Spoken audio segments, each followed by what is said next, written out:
going on, beautiful people? Welcome to this new edition of the Soundwave podcast.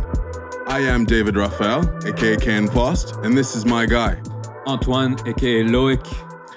And welcome to the Soundwave podcast. Soundwave.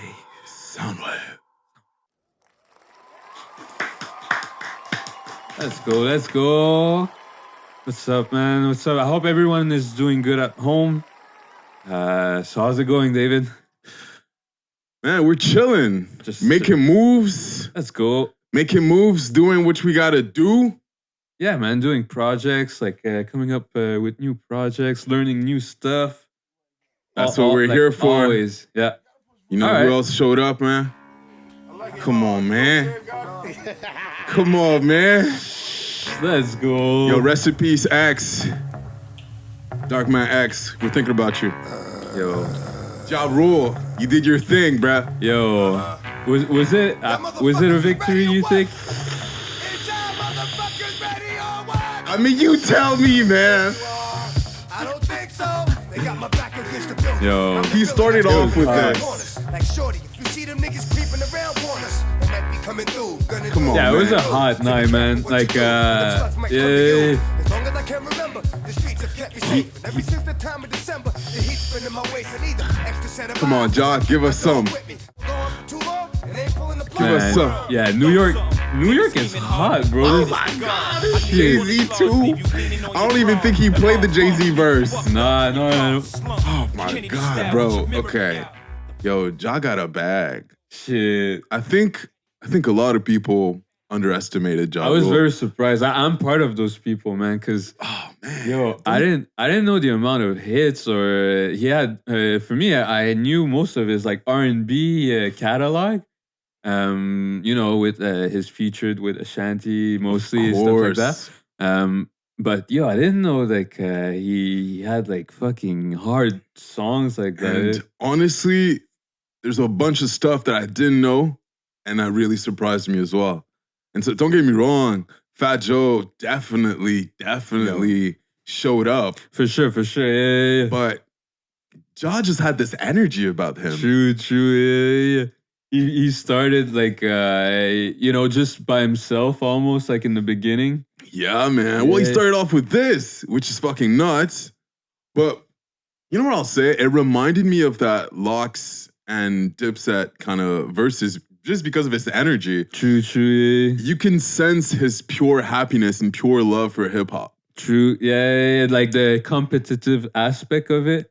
That's what gave him the edge to me is his pure focus and his flexibility.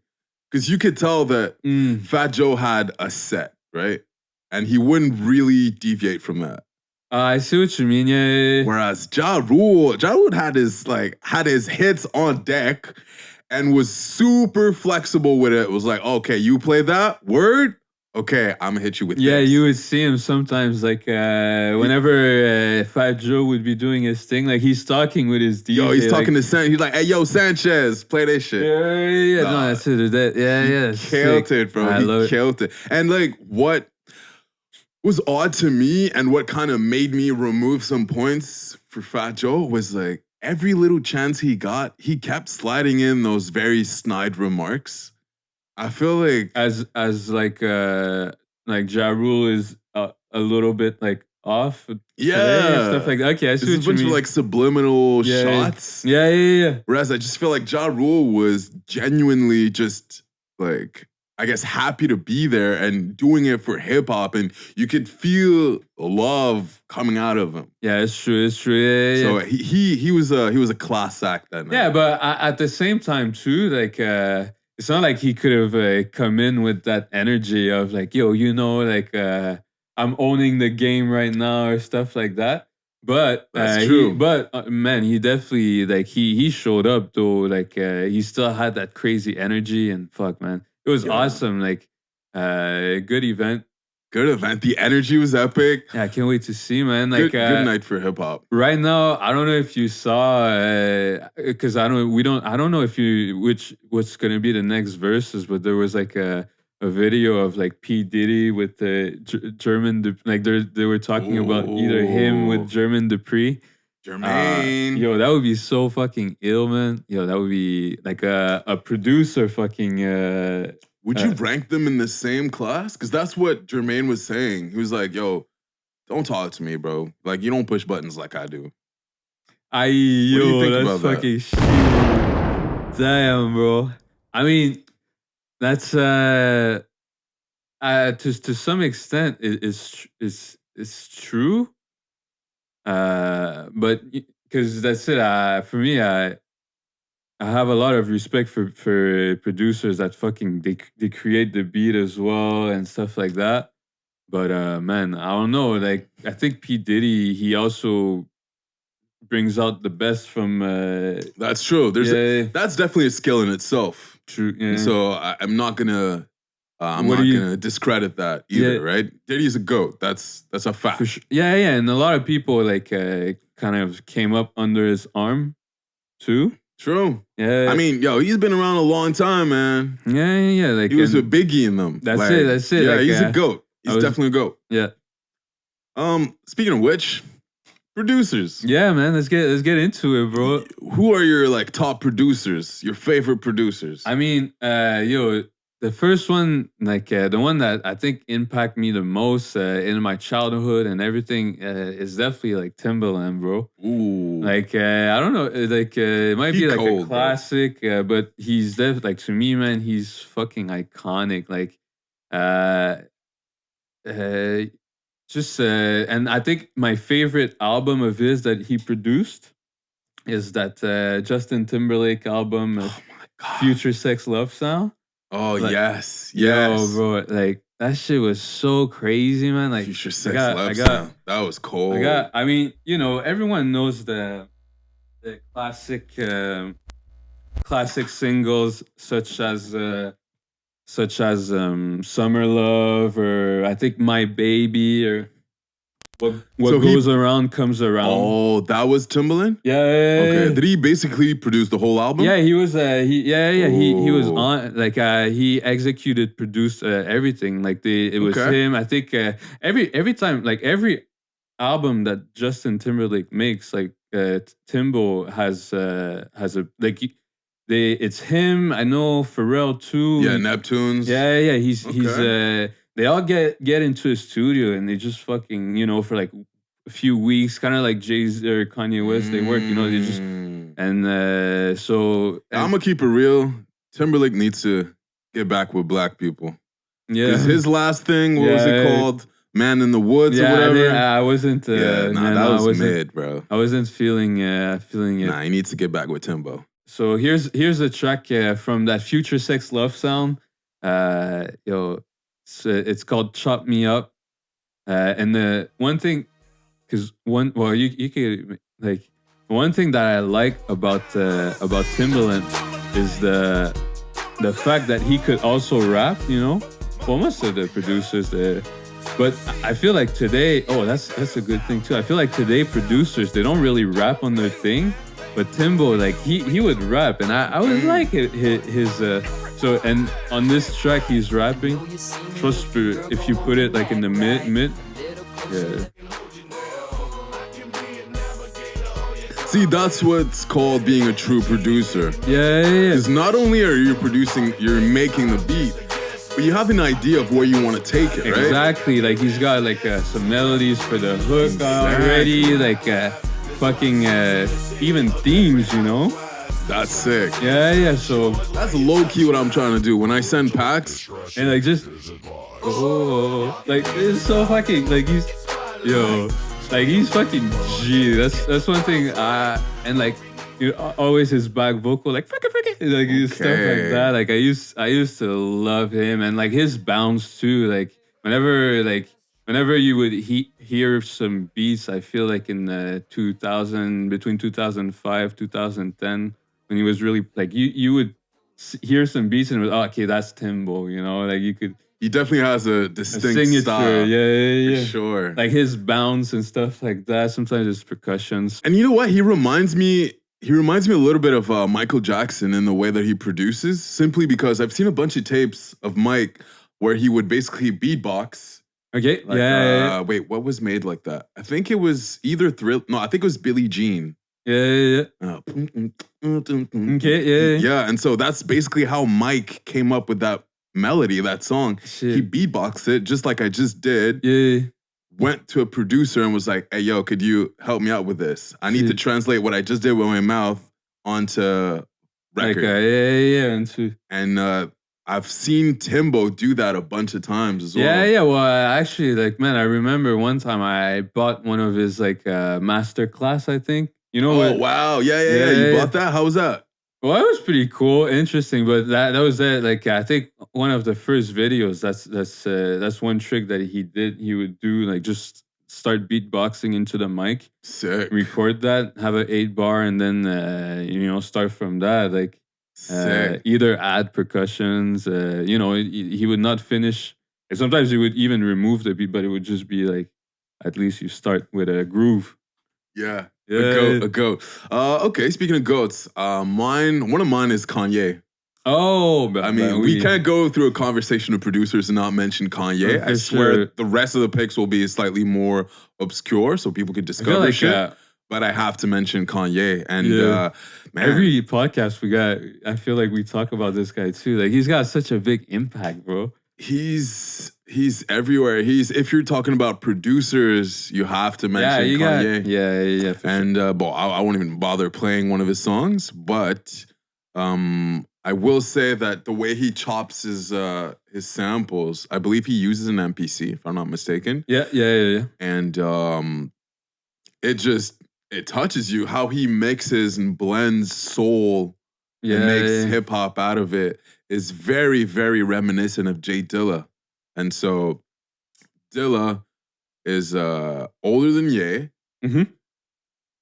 Dilla died, unfortunately, but he was one of those guys, man, that like, he's your favorite producer's favorite producer. Yeah. He had a crazy story as well of there's like legends of him doing music on his hospital bed and shit like that. Exactly. Yeah, he's fucking legendary, that guy. Exactly. So I'm gonna play a little Dilla. Yeah, because I don't think everyone knows Jay Dilla, but like you said, if you're a producer, you're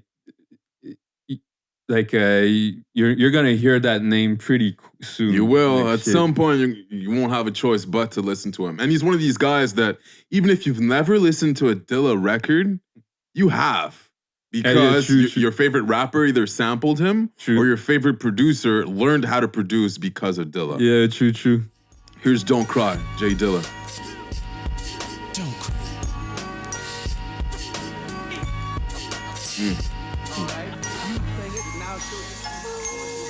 Unbelievable, baby. Okay. So what's cool is that in so that him era, too, I think he was using an MPC, eh? He was. I think he's one of the people who popularized the MPC, the chopping machine MPC. And so, I love that generation of producers because their parents were listening to soul and old R&B. Yeah. And so they come up with stuff like this. Yeah. No, it like had an impact on their craft. I love it. Super smooth. Yeah, and I think him too. Like, he had like the way he made his drums, like kind of like off beat sometimes. Yes, sir. Like it was definitely. See, and that texture. This is coming back with if you're listening to Griselda. True. If you're listening to Macami, all these guys, Alchemist. Even like, but I would say even like before, like someone like Joey Badass, that is not super brand new, but I feel like New York, maybe on the underground scene, they just always kept, they always kept that pure like. Man, well, Dilla is one of the fathers of that. Yeah. Boom bap. True. Simple. Man, Jay Dilla, yeah, he's definitely a big one. Classic, bro. And like you said, I could definitely hear like similarity in between his production and Kanye West with the vocals. Of course. Just the soul. Nice. Soul samples with the drums. I think Kanye is a little more on the grid. Yeah. But the vibe is similar. Shit, I don't know if you know this other producer for me. Well, if you want, type Yeah. it on there and I'll play it. Okay, yeah. Man, the craziest.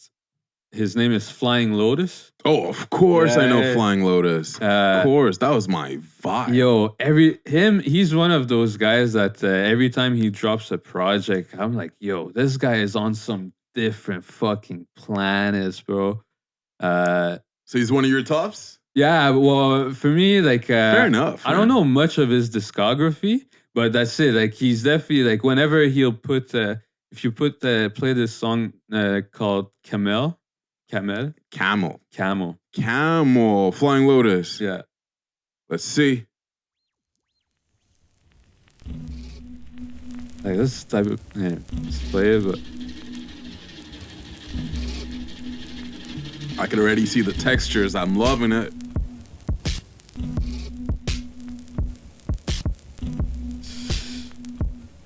and then his percussions too are like the sounds he chooses.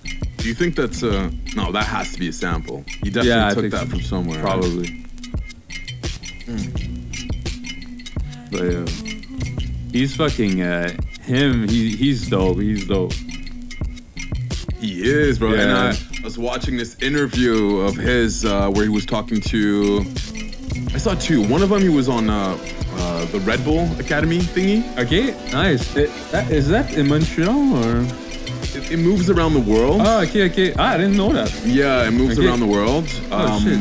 I don't think that specific year it was in Montreal. Okay.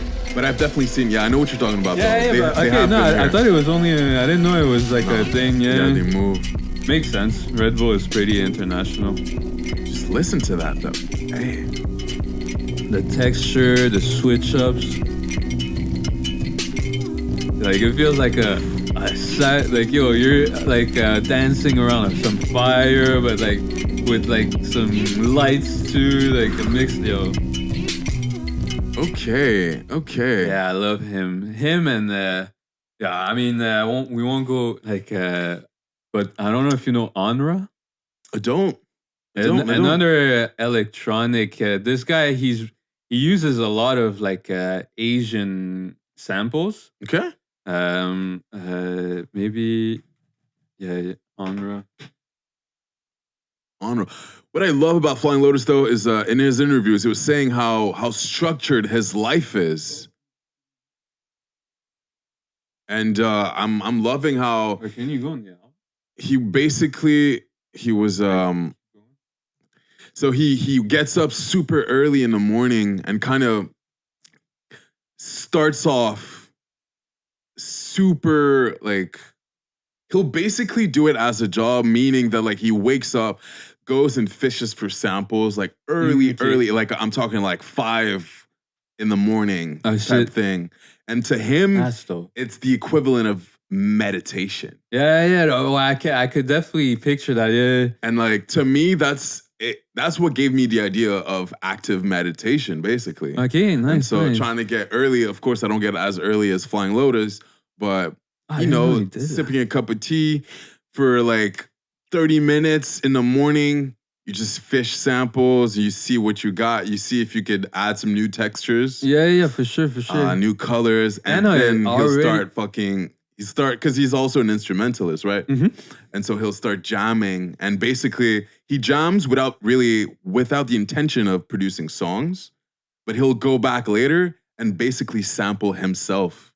Oh, okay, yeah. So I love that. Damn. Oh shit. So yeah, you know him a lot too, eh? I love Flying Lotus. Yeah, Yeah, man. shit. Yeah. All right. So Onra, you're putting me on, bro. The tea vendor on the street. Let's see what that's about. Ooh. But even like he's got a like how do you call that when there's a lot of projects of the same name? Come on. Like a saga, yeah, that's it. Like of albums called Chinoiserie. That's it. So this is the third one. But yo, this artwork is ill. Yeah, I'm not gonna lie. So that's it. Him, I think he finds all his samples like in Asia. Like he goes around and like Oh my god. Yeah. This is cool, man. This is kind of my vibe, bro. Super inspiring, yeah. See, this is the type of shit I would go. Like, I would sift through his discography and resample him and try and make that shit hard. And like, for me, it's like those type of beats, it's like, I feel like it's so inspiring for bars and stuff like that. I don't see why they never get like artists or stuff like that. Man. Hey, man. That's, mark my word, bro. So I've been watching anime for the longest time, and I always think that the outro is always super inspiring and emotional. And one day, bro, I'm still looking for my sample. Yeah. One day I'll make it, but man, I'm trying to do some like trap anime type of. I'm trying to sample anime, bro. It's too hard. For sure. Yeah. Oh man, okay. Do you got another producer? Yeah, actually, speaking of textures, Flying Lotus is one of the kings of that. But another one of my guys that I don't want to fuck up the name of that machine. I think it's called the OP1, if I'm not mistaken. Have you heard of that? The OP1? Is that another type of drum machine? You could say that, although I would broaden it and just call it a sampling machine. Oh, okay, yeah. But it's like a tiny machine, and you have so much that you could do with it. And so the dude I'm talking about is Monty Booker. Oh shit, I don't know. Oh my god, but his colors, bro, it's just name. His textures. He has some of the same sort of very high-pitched percussions as Flying Lotus. Okay. With some like nice warm Rhodes synths. I love that. It adds a cool effect. Yeah. And so Monty Booker, you may know him from his frequent collaborations with Shmino. I don't know if you've heard of Shmino. No, maybe. I'll play some stuff. Some stuff. So Colors, Monty Booker, Shmino. Shmino. Ooh. Yeah, I never knew if it was Smino or Shmino. Not sure.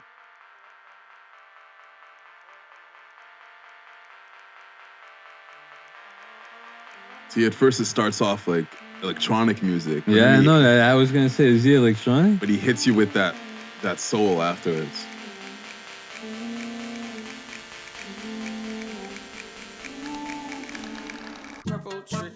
Oh.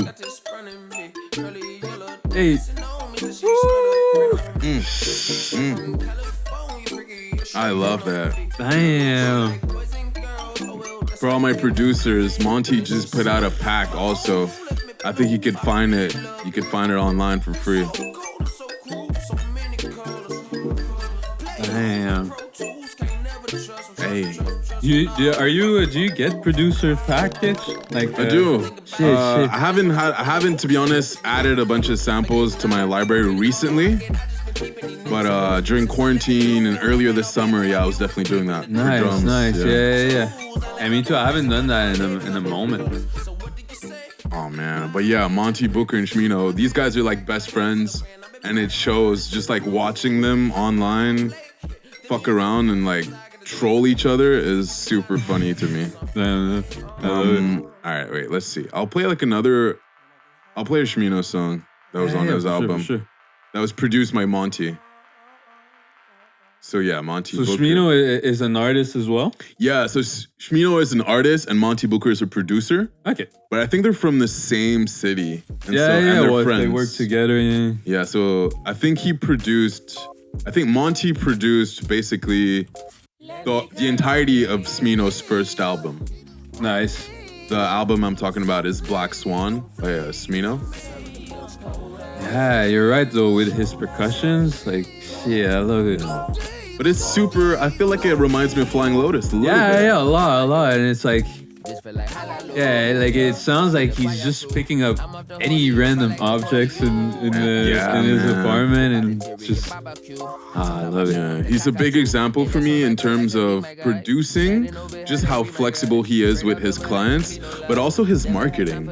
Okay. I just love his imagery. If you research Monty Booker on either YouTube or like Twitch, every logo, every video is super beautiful, and I love that. Nice. Yeah. Is he like a YouTuber type also? I mean, he could you'll see him pull up on other producers. Like I know he pulls up on Kenny Beats from time to time. Yeah. And he pulls up on Instagram a bunch. Okay. I don't think he has his own YouTube channel that he's active on, but he's a recluse. But if you look, you could find him. Yeah, no, for sure. Yeah, there's a bunch of videos of him. And talking about that, do you have like any like producers that are more like online, either on like YouTube or Twitch that like you? I do. Do you want me to go?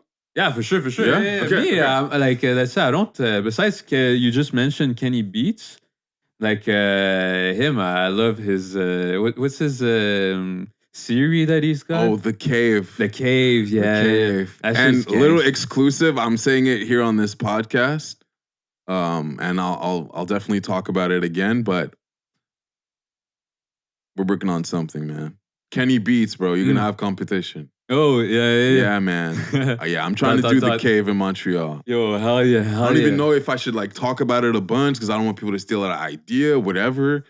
And I still have to finish that booth, but yeah, man, it's coming, bro. Yeah, and it's coming. Yeah. Maybe that's it. Don't put anyways. So Nick Mira is another one of these producers that I love personally. He's a part of the Internet Money Collective. I don't want to stay on this too long, but Nick Mira is cool because he's super laid back. He's this like white kid who makes trap, but it's always influenced with like a little bit of rock and roll. And as a kid who loves rock and roll myself, I really enjoy his content and his songs. I find that he pulls emotion. Guitar pulls emotion out of people. Yeah, for sure. And so Nick Mira, another thing that he does that I really enjoy is his Twitches. He'll basically show up, hang out on camera, just talk to his fans and like make a song. He'll make like 30 songs in about 30 minutes. This guy is insane with it. It's crazy how like Twitch. I don't want to get too into this, but how Twitch like it fucking changed like for producers, like it changed the game, like because now you get to see like producers like just on a regular day-to-day type thing. That's true. And you see them like just opening their music software and they're showing you what scratch. They do. Yeah. Like seeing them adding the effects, like how they. And you know what? I love this era of producers not being afraid to share their secrets. Yeah, it's crazy. Like, and they want to do it because for them it's important for the community. Like it's dope. And I feel like that marks that's a true test of a master is not being afraid to share your sauce. True. Because you could give the most beautiful colors or the most beautiful plugins or sound packs to a beginner producer. He's not going to be able to replicate what Nick does or what fucking Timbo does. You know? And so I love that from him. And it's also a way for us to make money, right? Mm-hmm.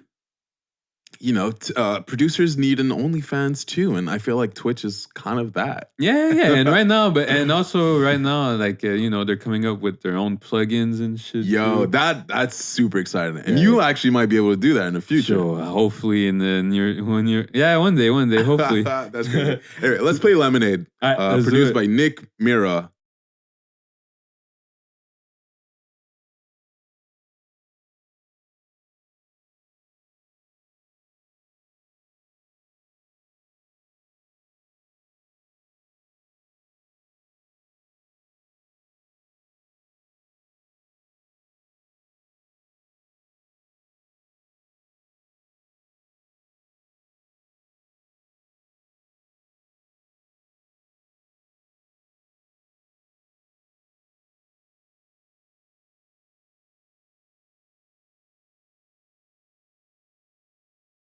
Yes, sir.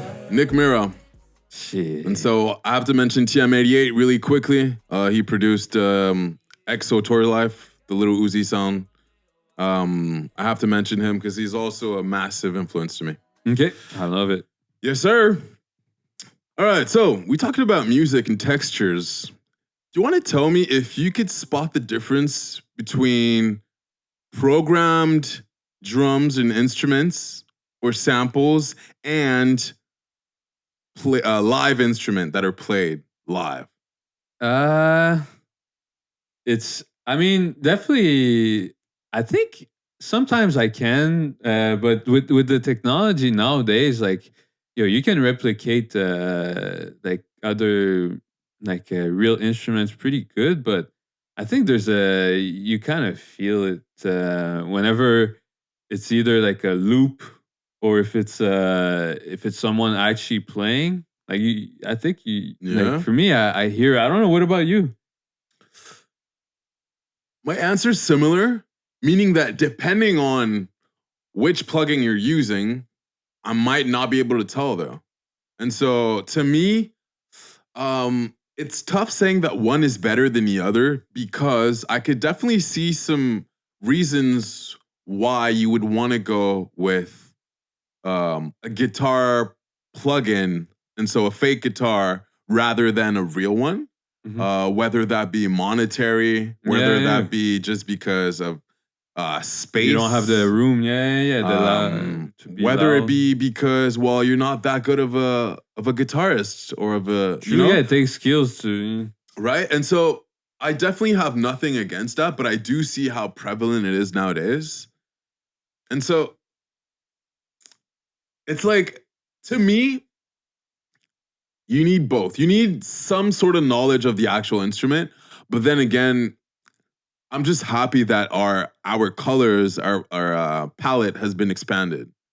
And so I'm definitely never the type of dude that's like, I'm a digital guy anyway. Like I'm not a huge gearhead where I'm like, oh, I need all these synths and I need all these real instruments. Those effects and yeah, to me it's like, bro, if you have the plugin and it's a good quality plugin and you know how to use it and you have some knowledge of theory, like you could do a chord or you know which note goes in what scale, then you could pretty much do it with anything. Yeah, bro. Yeah.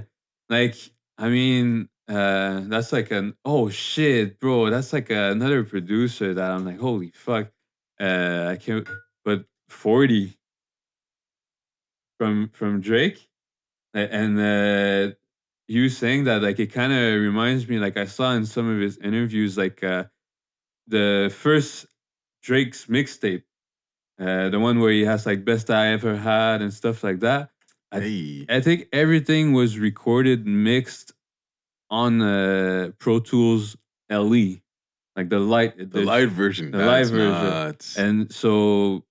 And for him, it was like, yeah, stock, like that's nuts. So, yeah, it's just, so it really, it like kind of proves what you're saying about it doesn't matter which plugin, if it was free, if you paid $20 or 200, like it's really, do you know what the knobs do, the theory, the science behind the plugin. That's it. And then as long as you have one thing I realized too is like if you can record the sound good, at least that like you could do possibilities are like endless. Yeah, it really comes down to sound selection. If you have quality sounds and you have knowledge behind like and you know what you're doing basically, yeah, like you don't need fucking the $1,000 software. No, or even like the big console and for sure. Like to me,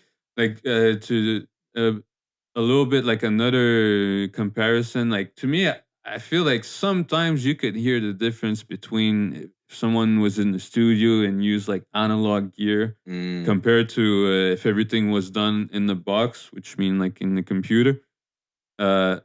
I think sometimes you could feel the difference. You could hear it. Like That's true. It adds some sort of warmness to the sound. That is definitely true. And so I feel like we're kind of answering the question already, but I kept seeing this question circulating on the internet. Would you rather have $500K or a dinner with Jay-Z? And so I figured our version of this question would be, are you choosing $500K to invest in your studio equipment and all sorts of sick plugins, or a month of free production classes from your favorite producer, but you're broke with stock plugins. Which one would you pick? Shit. Well, yeah, okay. Well, that's it for me. I guess I would go. Yo, it depends, man. Like, shit. I don't know. Well, because I feel like we just established that if you have the knowledge, no matter what software you use, you'll be able to do some cool shit. Do you have some? You have like a another opinion or like Yeah, some no, but type that's of it. another Like for point of me, view? like it would definitely have to be like, because I feel like even nowadays, like, and like we mentioned it before, like there's a lot of producers that have Twitch that you could already fucking watch. Like there's like hundreds of hours of them making a beat. Oh, that's true. So like, if you wanted to take the time and like just go watch that, like it's kind of so imagine, like, if you're watching that inside your $1 million studio and then you apply, like, to me, so I don't know, man. Maybe, like, now that I'm thinking about it, like, I don't know, because yes, we talked about how having knowledge, but that knowledge is also like outside, like, All right, so to paraphrase, you're basically saying that there's other ways to get your knowledge, right? So you could go online and see, I guess, lessons from that same dude online for free. That's what you're saying? no, that's it, It's true, but like, do you think it would replace having the actual person next to you in a studio? No, for sure, no, and Where you could really you're right about ask them the questions that that are on your the mind. energy maybe and stuff like that. No, you won't get. No, but yo, I don't know. Is that worth? Asking personalized questions. Is that worth like not having a full studio? I don't know. It really, That's true. I guess it really depends. I don't know. Was the question is the question your favorite producer? Like you get to pick. Yeah, just one though. Okay, but I mean, if you get to pick, then. But for a month, you're sitting with him in the studio. Okay, and a he's month teaching. too? Yeah, a month of free lessons every bro. day with That's your it. favorite producer, but you're broke, and so you're using stock plugins. Yeah. Ay. No, it's tricky, tough, bro. right? It's tough. Because it's true that the internet brings you variety. So you could go online, you could go learn from Kenny Beats, you could go learn from Monty, you could go learn from Timbo. Even that's it. Even Timbaland. Yeah. Yeah. I was gonna say, because for me it would have been Timbaland, but I'm like, but he's got a Twitch. Ooh. And he's got hours of videos of him online. Yo, you know what? Low key, I think you're making me change my mind. No, that's it. Like, because you could definitely use that $500K to purchase a bunch of masterclasses from Timbo. You could subscribe to Mira's Twitch, and you could get a full studio. Then you get the whole thing. Fuck that. I'm definitely picking that for sure. Yeah, and then you tell them, yo, come to this too. Come to my fucking $1 million studio. Yo, they're all gonna show up. That's true. Okay, well. The internet has made me realize how many producers there are and how far away we all are. Like there's producers all around the globe. Brings the question, would you move for music? And if yes, where would you be willing to go for music? Shit, yo, good. Yeah, that's for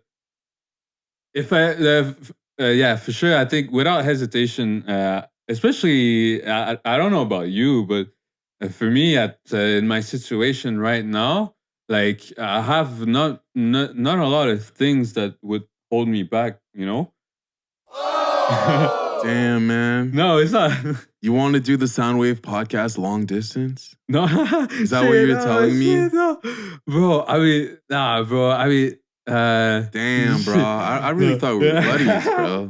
That's how it is. But I said not a lot of things. So, besides this podcast. No, you said nothing. You said you don't care about this podcast. I said there's not a lot of but I mean, if I have an opportunity too, it's like I would for sure bring the whole podcast, the whole team. We got a movie, gang. But where would you go? Where would you like to go for music? Shit, that's See, that's the question that's tough, because I feel like there's so much music culture everywhere. Um, I don't know. Do you have an idea? I'm a sucker, man. I'd probably go in the States. I'm not Oh gonna yeah, lie. I know this is like the most to the unoriginal music question. mecca. Yeah, I'd probably go in the States. Which city do you have a? Yeah, I'm a fucking sheep, bro. I'd go either to LA or New York. New York. Yeah, I've been wanting to live in New York my whole life, so I'd go to New York and then probably like go to LA from time to time. Either that or London. Okay, yeah, in the UK. Yeah, I love London's music scene. Yo. Okay, yeah, those are good ones. And for me, that's it. Like, but like, no, yeah. If it would be like you move there and you spend the rest of your life there, then it would probably be like, maybe yeah. Fuck, man, I don't know if I want to live in the States, but yeah, maybe somewhere there or France. France has a sick music scene as well. Yeah. That was kind of my third option that I didn't say, but yeah, France would definitely be up there. Maybe, but if you would tell me, oh, you get like a shot and to go get experience there, you turn post for like 5 years type thing, and it's in Africa or in fucking South America, so and I would be for sure, bro. So basically, we'd be willing to go anywhere. No, that's it. But like, I don't know if I would live in that's why I'm saying like, or in Japan, like. Ooh, I would definitely live in Japan. Spend the rest of your life. I mean, it sounds scary if you say, "Oh, you're not allowed to come back." It sounds scary. But no, true, no, for sure. Yeah, I would definitely do like few years in Japan. Yeah, no, for sure for the experience. Yeah. I don't know how I'm gonna do like ladies wise because I don't know if they have my flavor over there. But for sure, maybe like you like. Anyways. Yeah, I saw where you were going with that. I was like, All right, bro. Let's talk about like I guess actuality and more topics that happened I guess recently. And so we have to mention quickly. Today. Let's talk about today, bro. Today's a special day. First of all, I kind of want to talk about it because it's been something that was out for a while. The way we treat our native people here. Yes, sir. It's always tricky to me because I'm not totally sure how we're supposed to call them. I was told native was might not be appropriate. Okay. I believe it might just be indigenous people. Okay. So yeah, the indigenous people. So, and it's been, I say, like just the knowledge around them has been growing, especially here in Canada. Yeah, man. We're going back in history and seeing all types of crazy shit that they did to indigenous people in these residential schools. And we have to somehow honor their survivors and their families and communities. And so to be more specific as to what we're talking about, today, Thursday, September 30th, is the National Day for Truth and Reconciliation of the Indigenous People. Exactly. And so we thought we'd shout them out really quickly. Yeah, that's it. So happy for y'all, man, and lots of work to be done. Yeah, for sure. And but it's important to mention it. Yeah, and to it's good. To me, I like this movement of there's things in history that even if history is not pretty, so it's good that no, shit is disgusting, outright disgusting. Yeah, but you shouldn't because for a long time people were hiding it and stuff like that, And to me, it's good that now it's all coming out, and hopefully, there's gonna be followings to this, Of course. And so in honor of my indigenous people, I remember at some point we played Samyan. And so I want everyone to go back and give Samyan some streams, man. Samian, Samyan. From Quebec. Yes, sir. Okay. Indigenous rap. We're here for it. Let's go. Yeah. All right. Other news. GSP finally. Yo, my man. Georges St-Pierre Yo. inducted Let's go. into the MMA Hall of Fame. I mean, it was long fucking overdue. Yeah, no, that's it. It was for sure, but for sure it was due to happen, you know. Come on, man. He's a GOAT. We all know it. Yo, he's the best, man. Is there any other greatest sportsman in Canada, you know, like that who dominated his sport for such a he was on top for a good 5 years fighting the fucking most dangerous ones of his class. That's true. That's true. He's crazy. Always being super like a good guy, you know, a good example for. He's definitely a hero, local hero. Yeah, so respect. Shout out to him, like making it into the Temple de la Renommée. It's such a hard sport too to like. No, you gotta be different, bro. You gotta be different to do that. And I don't know, like, have you seen like his podcasts or interviews? Word, he has a podcast? No, but I mean, he went on Joe Rogan a couple of times. I haven't seen them now.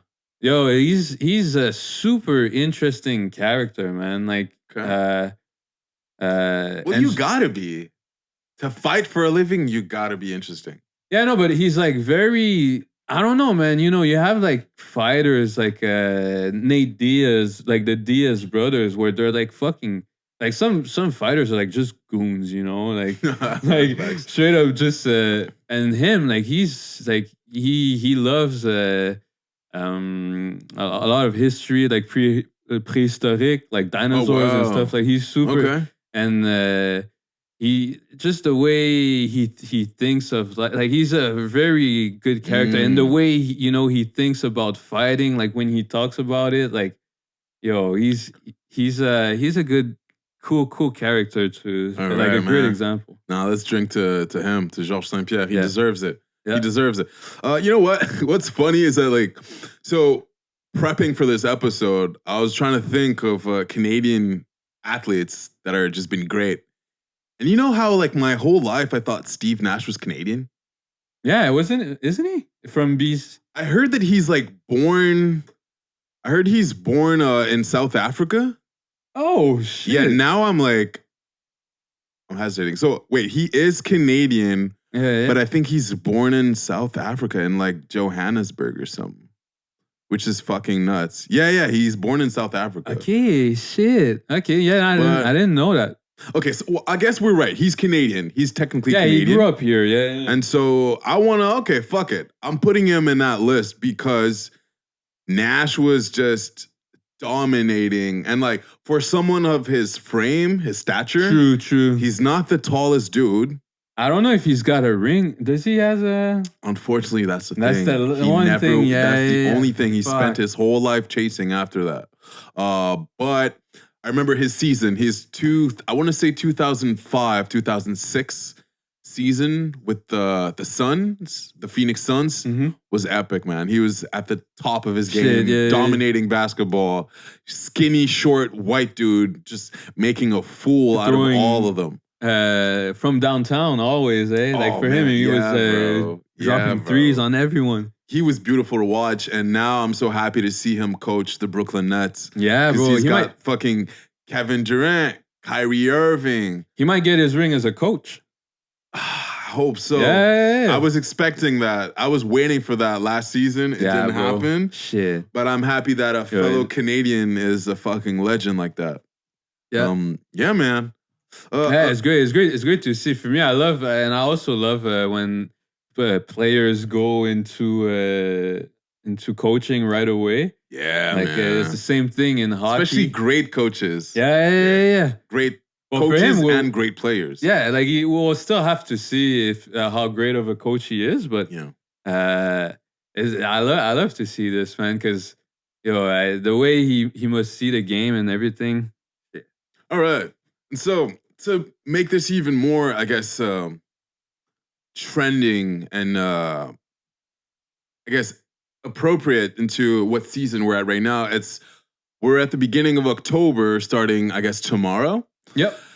And we thought it'd be cool to kind of talk about, spooky season horror movies. That's cool. Yeah, because Halloween is coming. It's right. It's at the door right now. Yes, sir. And so, do you got some top horror movies? Shit, bro. Honestly, I'm not a big fan. Like, yo, it's so hard for me to like enjoy a horror movie. Same, bro. But one that I really like was I think it was called Strangers. Oh wow, I don't think I've It seen was that. I'll put that like a thing, but it's like Do you remember the plot? What's it about? Who's in there?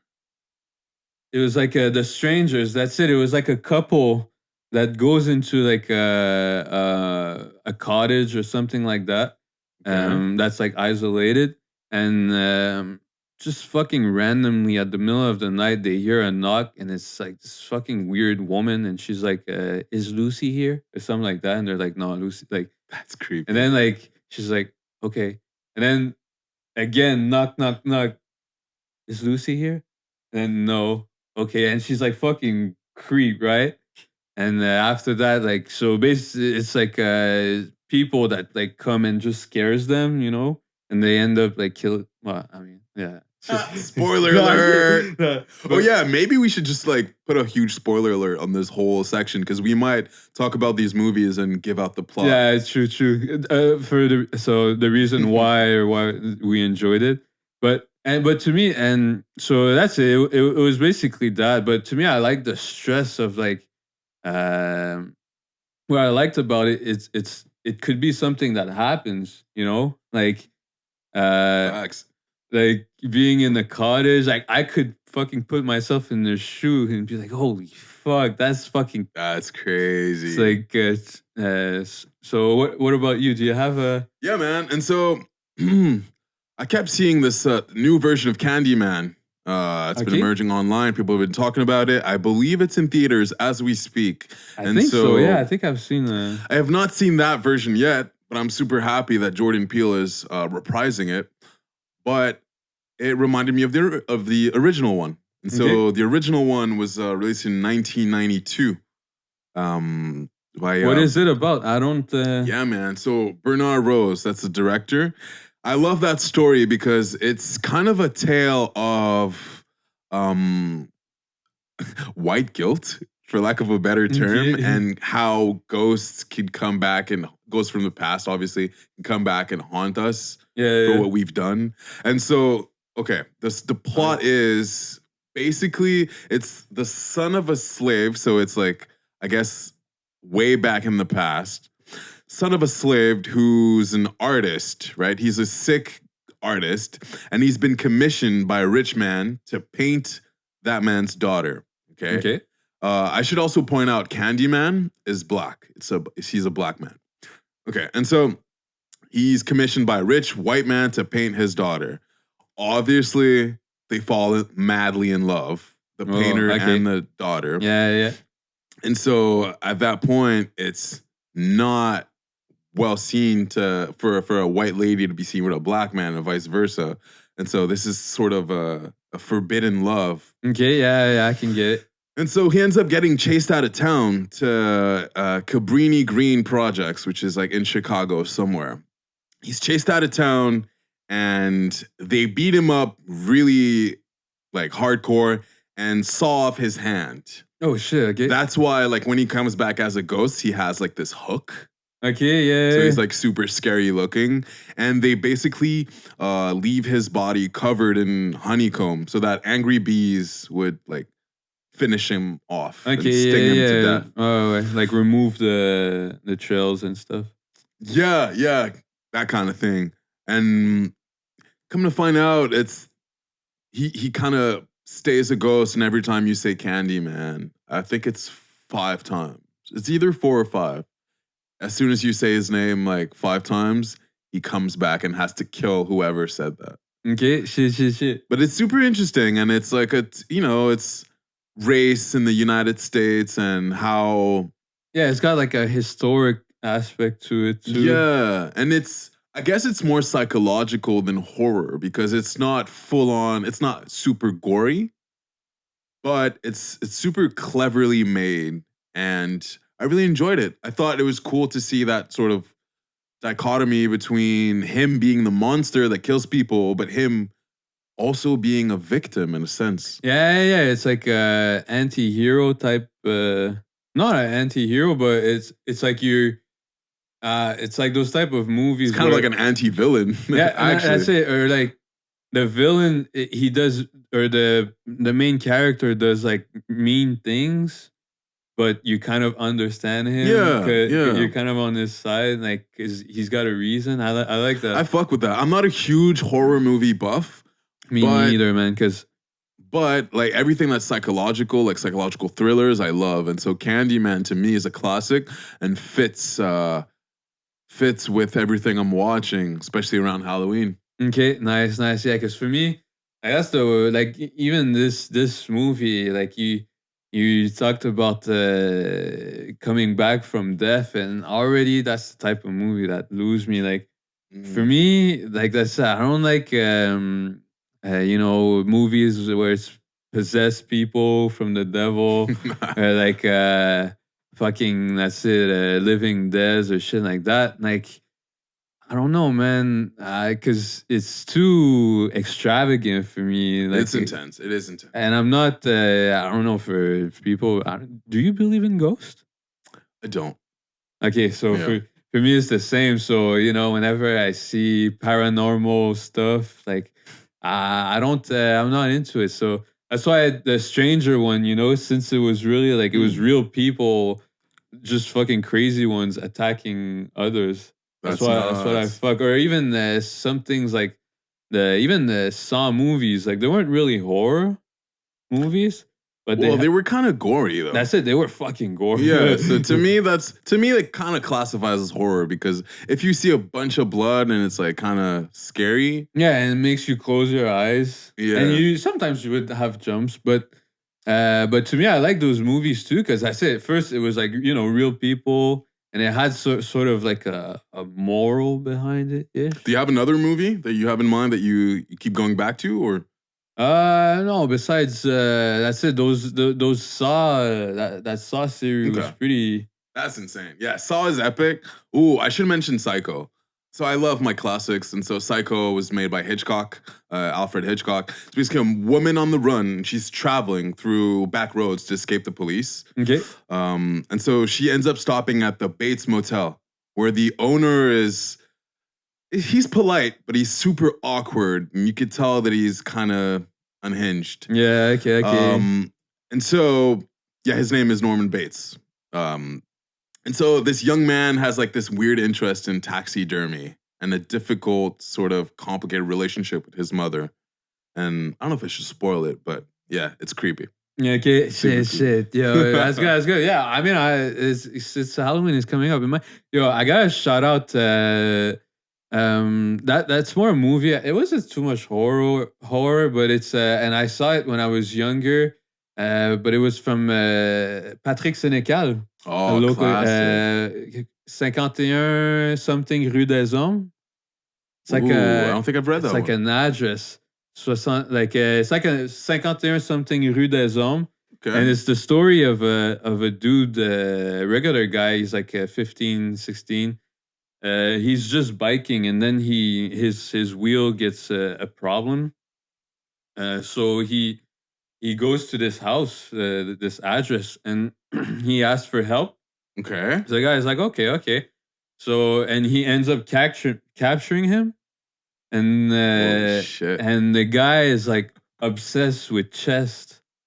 So his only way to so he's got to play chess, and I like that. All these shows or movies where you have to play a game for your life. no, that's it. It's kind of ill to And me. it's like, what the heck? But it wasn't too much like horror. It was more like like the family is all fucked up, sick. know? It reminds me of Squid Game on Netflix. If y'all haven't peeped Bro, it, yo. if y'all haven't peeped, Squid Game's on Netflix. Korean, super clever, gotta play to the death. Shit, It's yeah. fucking epic. Yeah. No, I started watching after you sent me a message, Oh bro. man. First episode is so fucking intense, man. It's like you have to get through the first like 30 minutes but then for them to set up the whole story. But then when it starts, it goes on. from 0 to 100 like so quick, bro. Like real quick. You're like, oh. All right. I'm glad we gave people some spooky films to listen to. I think that's a cool thing around Halloween. We kind of get out of a comfort zone. But in the interest of time, let's move on and maybe do some weekly jam. Yeah, let's go. I think that's it. We went around a lot for this episode, so yeah, we got through a bunch of stuff. Yeah, man, I'm glad. Proud of us. All right, look at us being efficient. It's like we're getting better at doing this. It seems like. Should I start it off, or do you want to go? Go ahead. All right. First song, Ty Dolla $ign, one of my favorite artists of this generation. I love him. I'm waiting for his album. But this is from his 2016 album, Free TC. His brother, TC, was imprisoned wrongfully. And so he's been trying to get him out for the longest. And all the profits from his albums go to hiring people, a legal team to free his brother. And so Free TC 2016, the name of the song is Miracle. And it's actually featuring Big TC, Ty's brother. And so it's cool because I think he recorded it through the phone because you could hear his voice in the beginning. And so the name of the song is Miracle, Ty Dolla $ign. Let's go.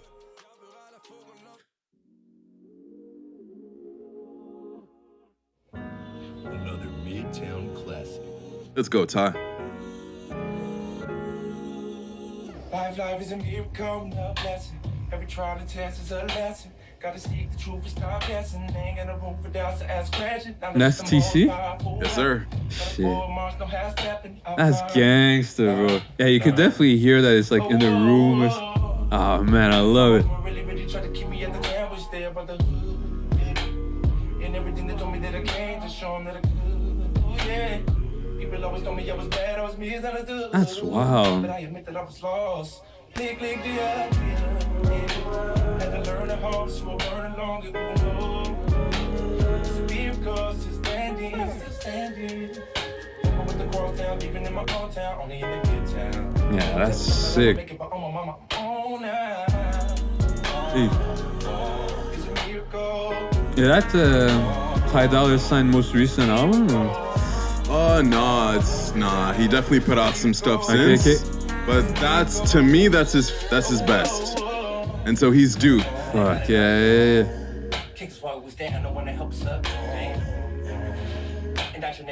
Yes, sir. Miracle. Okay. Hey, free Big TC till it's backwards, man. We miss you. We want you home. All the best. Yeah, man. He's got talents too, eh? The whole family's uber talented. It's crazy. Okay, shit. All right, so well, for my first track, I'm gonna go into some house music. Last week was very there was a lot of house music content that came out. A lot of music came out, low key. Yeah. Bro, we need to kind of do our research and check that shit out. But it's hard to keep up, man. It really is, though, but it's worth it.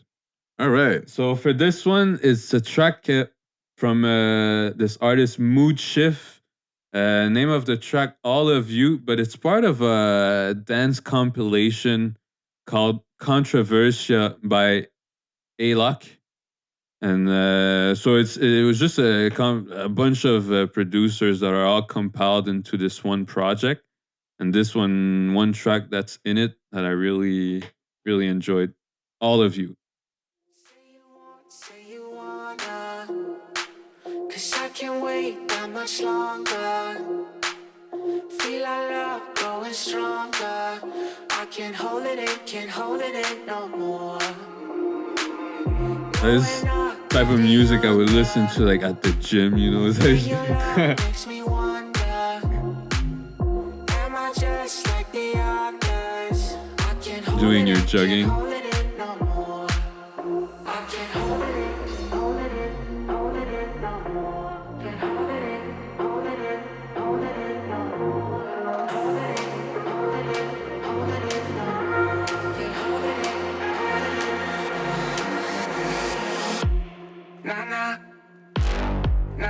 Hey, I love like fucking nasty house drops. I love it. Nasty with the drop. I like it.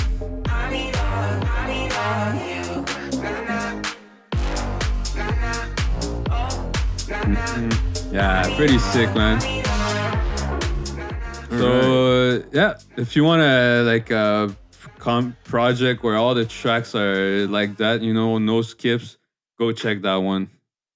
Woo, tough. All right, well, you know I like really high-pitched voices. Yeah. If you could find a toddler to sing some gangster shit to me, I'm gonna love it. And so this is kind of it for me. Stunna Gambino. It's just a single he dropped. I think he's prepping for an album release. The name of the song is Zaza by Stunna Gambino. Let's go. I like it. The nice guitars I love. You know, I'm a sucker for guitars. Yeah. It's got that internet money production. Yes, sir. Now we on the beat, so what's a banger? And no relations with him and Childish Gambino. Nah, no relations. Swear it's gonna be the last time. Put my trust in a bitch, know these bitches ain't shit. I remember what happened the last time. If they kill me, they kill me. Go out like a legend. This fuck around might be my last round. In the way that I came in the game. That 808 is hard. I like what sometimes it's like distorting.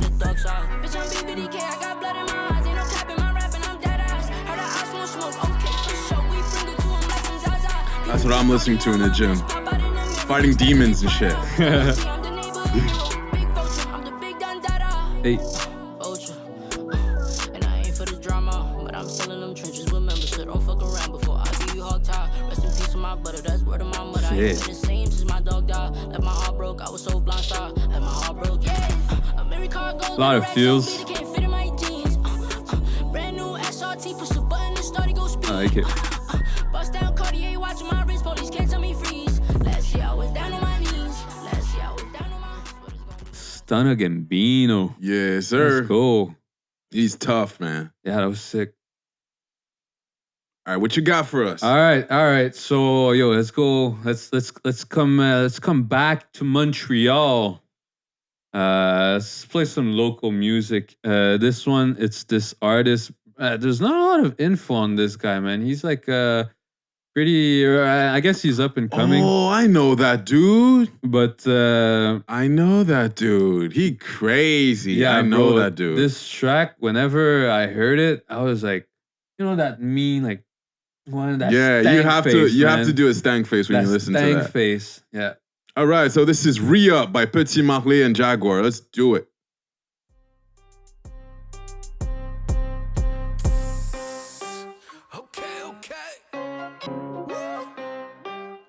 Okay.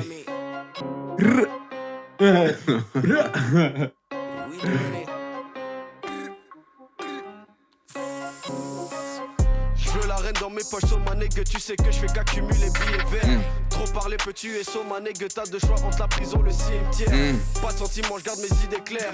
Haine et amour ne sont qu'éphémères. À défaut de gagner, je triche. Yeah, his fucking like his energy, you know. Fucking love it. And see, I'm an introvert in the studio, but I'll go fuck. This is the type of song where you gotta pull up with at least 5 people. Yeah. There's gotta be a gang of people in the studio for that. No, for sure. That's that a vibe. energy. It's that energy. Yeah. All passing a fucking big Corona blunt around the room, you know what I'm saying?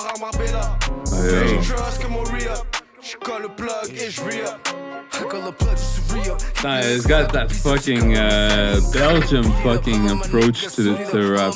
I love it. I don't know about you, but to me, I feel like Belgium is definitely my favorite French rap. Like their scene. I really like it too. I won't lie. It actually might be my favorite too. He sounds like them to me. Like I'm like, yeah. Okay. So that's it, guys. That was Petit Marley. Yeah, you want to? We can't play too much. Okay. This next song that I'm about to play is by Marlon Craft. The name of the song is Can't Call It. I definitely couldn't call it when I saw him because I thought he was black for the longest.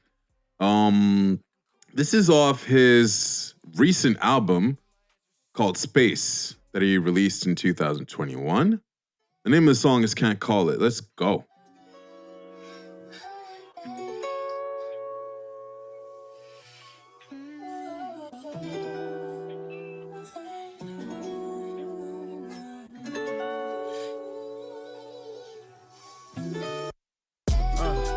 Living in a generation where only commas getting exclamations. Try and keep my mental patient. I'm a mental patient though. I ain't hesitating. No, wish I would though. Yeah, feeling hurt. I don't know the origin, that be the worst. Let's just keep on pouring, see who feel it first. That's how whiskey and relationships and feelings work. I know how I feel. Yeah, that ain't who I am. No, I've been looking back. Yeah, trying to understand. Yeah. Damn. You're right. His voice really doesn't he doesn't look like his voice. Yo, you're a whole catfish, man. He's great though. I love it. Yeah. I know. I fucking love it. Yo, we gotta have a conversation at some point about catfishes in music. Because he's definitely not the only one. I know that. It's true. We should make like a top Yeah, let's table that for another time.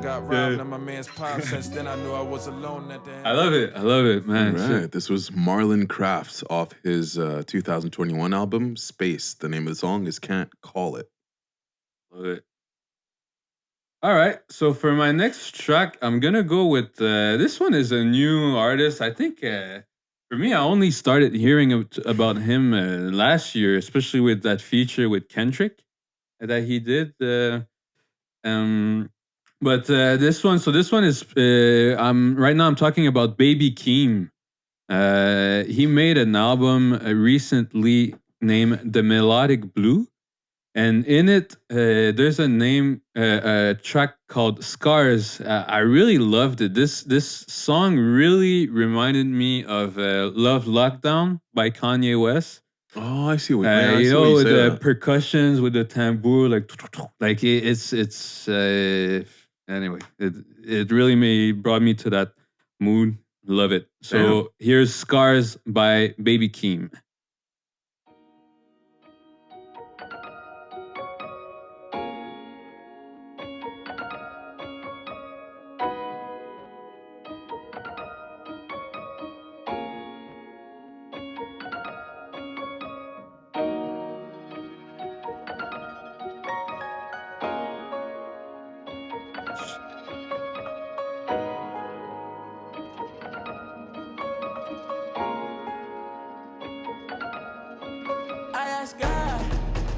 Hey. Why this life you gave so hard?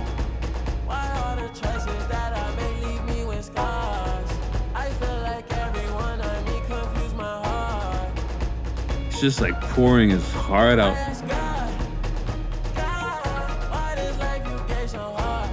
I like that type of like Trippie Red almost, like, you know, that fucking like.